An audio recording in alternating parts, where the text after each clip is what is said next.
Welcome to the deep dive. Today we're taking a plunge into a really foundational piece of AI research. That's right. A paper from 2012, ImageNet classification with deep convolutional neural networks. And this thing, well, it wasn't just a step, it was more like a giant leap. Oh, absolutely. Yeah. It fundamentally shifted how computers handle images, Yeah. kicked off so much of what we see now in AI vision. Before this, I mean, computer vision was moving along, but recognizing objects reliably in, messy real-world pictures, that was still a massive hurdle. A huge hurdle, yeah. Mhm. This paper showed what large-scale deep learning could really do. A totally new approach, basically. Okay, so let's set the scene a bit. It's tied heavily to the ImageNet challenge, ILSVRC. Mhm. For anyone maybe not familiar, what was ImageNet exactly, and why was this competition such a big deal? Right. So ImageNet is this enormous library of images. Think millions, like over 15 million, all labeled, sorted into maybe 22,000 categories, just vast. And the competition, ILSVRC, used a big slice of that. Yeah. Um, 1.2 million images for training. And the task was to classify them into 1,000 specific categories. 1,000? That's complex. Incredibly complex. It was like the ultimate visual test for AI. The sheer number of images, the variety, the clutter of real life, it made it super difficult, but also a really crucial benchmark. Gotcha. So our mission today then is to dig into the key innovations in this paper. Why were their results such a breakthrough? They said themselves their error rates were considerably better than anything before. Yeah, considerably is almost an understatement. On the 2010 ImageNet data, they hit a top 1 error of 37.5% and top 5 of 17.0%. Okay, what were the numbers before that?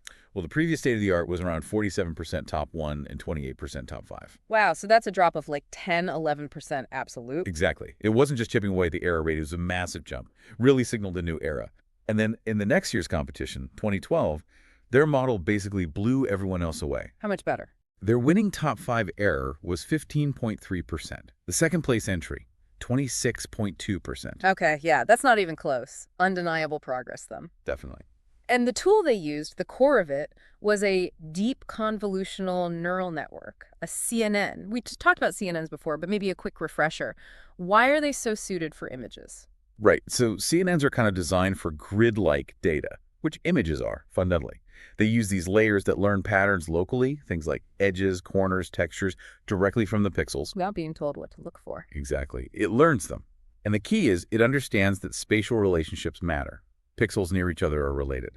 Plus, if a feature like a vertical edge is useful in one part of the image, it's probably useful elsewhere too. That makes sense, sort of builds in visual intuition. You could put it that way, yeah. It exploits the inherent structure of images. Okay, so we have this huge challenge, ImageNet, and these powerful tools, CNNs. But the paper also mentions that before ImageNet, datasets were much smaller. Why was having this massive dataset so critical? Yeah, that's a crucial point they make. The older datasets, things like NORB, Caltech 101, CHAR, they were valuable, definitely. Got the ball rolling. They're just not big enough. Not even close for this kind of task, maybe tens of thousands of images. They just lacked the sheer variety of the real world. Different lighting, angles, things blocking the view. All the messiness. All the messiness. To really learn to recognize thousands of different things, a model needs to see tons and tons of examples. ImageNet and others like LabelMe finally provided that scale. It's like you can't learn about all dog breeds by just seeing pictures of poodles. Exactly. You need the diversity. You need the scale. Right. But even with the data, using these deep CNNs on high-res images, that must have been computationally brutal back in 2012. Absolutely brutal. Training these models takes just enormous amounts of computation. Before this paper, it was often just too slow, too expensive to be practical on that scale. So it changed. Two big things, really. One was the rise of GPUs, graphics processing units. They're built for parallel processing, which is exactly what you need for all the matrix multiplications in CNNs. Right, like in gaming. Yeah, same hardware, different purpose. And the second thing was that the authors developed really optimized code for the convolution operations, making them run super efficiently on these GPUs. That was essential to make the training time, remotely feasible. Okay, so you need the big data, the right kind of model, and the compute power to actually train it. Makes sense. Let's get into their specific tricks, the innovations. First up, ReLU nonlinearity. What is that, and why was it better than, say, Ta or sigmoid? ReLU stands for rectified linear unit, and it's mathematically super simple. Fx is max, 0x. So if the input is positive, it just passes it through. If it's negative, it outputs 0. That's it. Why was that so good? The key thing is it's non-saturating. Mm. Unlike TON or sigmoid, which flatten out at high values, ReLU just keeps going. And this non-saturation means the gradients don't vanish as easily during training. Ah, so the learning signal keeps flowing back through the network. Exactly. Yeah. And the practical effect, much, much faster training. They show a figure in the paper on CFAR 10 where ReLU converges like 6 times faster than TAN. 6 times. Okay, that's huge. That speed up must have let them experiment with much bigger models. Precisely. Faster training cycles mean you can try deeper networks, more layers, which you absolutely needed for ImageNet's complexity. It unlocked bigger architectures. Makes sense. Okay, next innovation. Training on multiple GPUs. Why? And how did they split the work? Well, simply put, the model was too big. Even a high-end GPU back then, like the NVIDIA GTX 580 they used, only had about 3 gigabytes of memory. Which sounds like a lot, but not for these models, apparently. Not for a model with, 60 million parameters. It just wouldn't fit. So their solution was pretty clever. Split the network across 2 GPUs. How did that work? Did they just cut it in half? Sort of. They put half the neurons, or kernels, on one GPU and half on the other. But crucially, the GPUs didn't need to talk to each other constantly. Only sometimes. Yeah, communication only happened at specific layers. For example, in some convolutional layers, a GPU would only process inputs from the feature maps residing on that same GPU in the previous layer. But in other layers, like the third convolutional layer and the fully connected ones, everything was connected across both GPUs. So they balanced parallel work with necessary communication. Did it help performance beyond just fitting the model? It actually did. They reported that the 2 GPU setup gave them a noticeable drop in error rates compared to a hypothetical single GPU network of half the size, about 1.7% on top 1 and 1.2% on top 5 error. Interesting. So overcoming the hardware limit actually led to a better model. In a way, yeah. It enabled a larger, more capable network. Okay, what about local response normalization, LRN? Sounds a bit technical. It is a bit more technical, yeah. LRN is this idea inspired by something called lateral inhibition seen in real neurons. Basically, it creates competition between neuron outputs at the same spatial location, but computed using different filters. Competition, how? It takes the activity of a neuron and normalizes it based on the activity of neurons in neighboring feature maps at the same spot. So if one neuron responds really strongly, it tends to dampen the responses of its neighbors slightly. Like making the strongest signal stand out even more. Exactly. It's kind of a brightness normalization, as they put it, not contrast normalization. They found it gave them another little bump in accuracy, reducing top 1 and top 5 error by about 1.4% and 1.2%. Every bit counts, I guess. Especially at this level, yes. And they also use something kind of overlapping pooling. How does that Kinda. differ from standard pooling? So pooling layers, they downsample the feature maps, summarizing regions. Standard pooling usually uses non-overlapping regions, like you take a 2x2 square, summarize it, then move over by 2 pixels to the next 2x2 square. No overlap. Makes sense. Overlapping pooling, though, uses a stride that's smaller than the pooling window size. They used a 3x3 window with a stride of 2. So the 3x3 windows overlap by 1 pixel. Yep.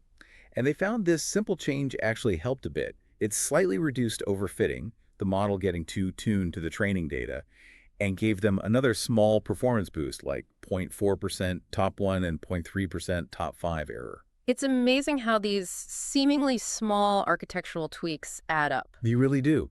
It's all about finding ways to help the network learn better and generalize more effectively. Okay, let's zoom out again. The overall architecture. How many layers are we talking about, and how did it all fit together with these ReLUs and pooling and normalization? Right. The whole network had 8 learned layers, 5 convolutional, followed by 3 fully connected. 8 layers deep. That was pretty deep for 2012, wasn't it? Oh yeah, definitely pushing the boundaries then. The final fully connected layer's output went into a 1,000-way softmax layer.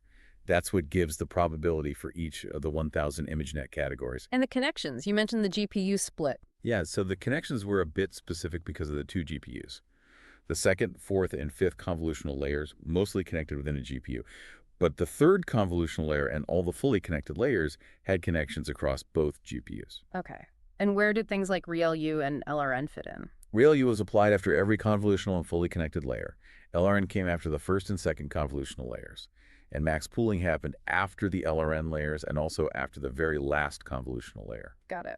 What about the very first layer? That's usually pretty important for picking up basic features. It is. It took the 224 by 224 input images and used 96 filters, pretty large ones actually, 11 by 11 pixels, with a stride of 4. Subsequent convolutional layers use smaller filters like 5 by 5 and 3 by 3, but generally increase the number of filters, going deeper into feature abstraction. And the fully connected layers at the end. They were large, 4096 neurons each in the first two, then the final 1000 neuron output layer. There's a lot of parameters packed in there. Definitely sounds complex. And with that many parameters, like 60 million, you said, overfitting must have been a huge worry. How did they fight that? Yeah, massive concern. They used two main strategies really effectively: data augmentation and dropout. Let's take data augmentation first. How do you augment data without actually getting more pictures? Clever tricks. First, they took the original 256 by 256 images and generated tons of slightly different inputs from each one. They'd extract random 224 by 254 patches and also the horizontal reflections, mirror images of those patches. So just from one image, they could create many slightly different training examples. Loads. They calculated it increased their effective training set size by a factor of 2048. Just massive. And then at test time, they'd average the predictions over 10 patches from the test image, 5 crops, plus the reflections for a more stable result. Smart. What was the second augmentation technique? That one involved messing with the colors. They looked at the statistics of the RGB pixel values across the whole ImageNet training set using PCA, principal component analysis. And then, for each training image, they'd add small, random amounts of the main color variations found by PCA back into the image. It's like slightly changing the lighting and color balance of every image in random ways during training. Why do that? It makes the model much more robust to variations in illumination intensity and color in real-world images. And it worked. They said this color augmentation alone dropped the top one error by over 1%. Wow, okay. These augmentation tricks sound super important. What about the other technique, dropout? Dropout, yeah. This has become really standard now, but it was relatively new then. The idea is, during training, you randomly turn off, set the output to 0 for a fraction of the neurons in a layer. Just randomly switch them off for each training example. Yeah, exactly. They used a probability of 0.5, so about half the neurons in the targeted layers were dropped out for any given training batch. That sounds counterintuitive. Why would you ignore half your neurons? It forces the network to learn more robust features. Neurons can't rely too much on any specific other neurons being active because they might be dropped out at any moment. It prevents complex co-adaptations where neurons only work well together in a specific way learned from the training data. So it encourages more independent, useful features. Precisely. Makes the network generalize better. They applied it to the first two fully connected layers. The downside is it roughly doubles the number of training iterations needed to converge. A trade-off, then. How did they handle it at test time? You can't just randomly drop neurons when you want a prediction. No, at test time you use all the neurons, but you scale down their outputs.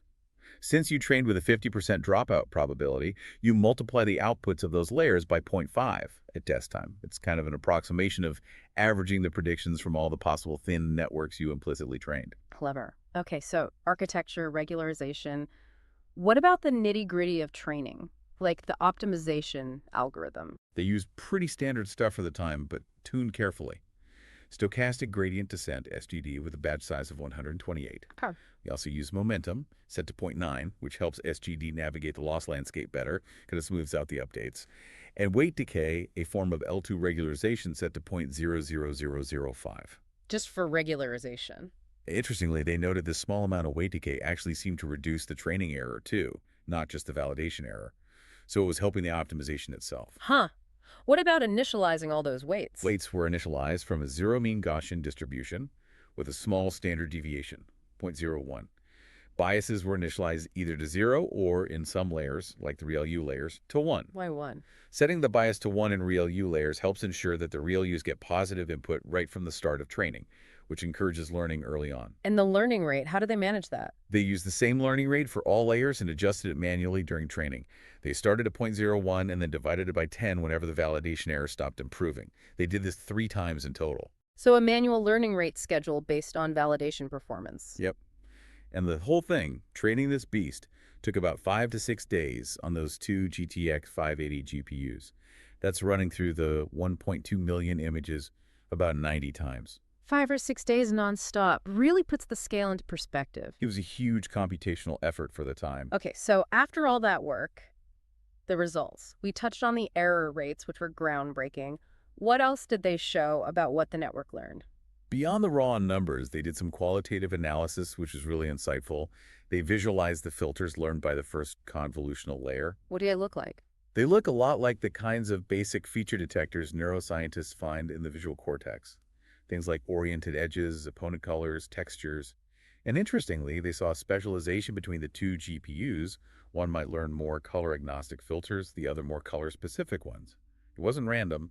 This specialization happened consistently. So the network spontaneously learned biologically plausible features. It really seemed to, yeah. They also showed example images from the test set and the network's top 5 predictions.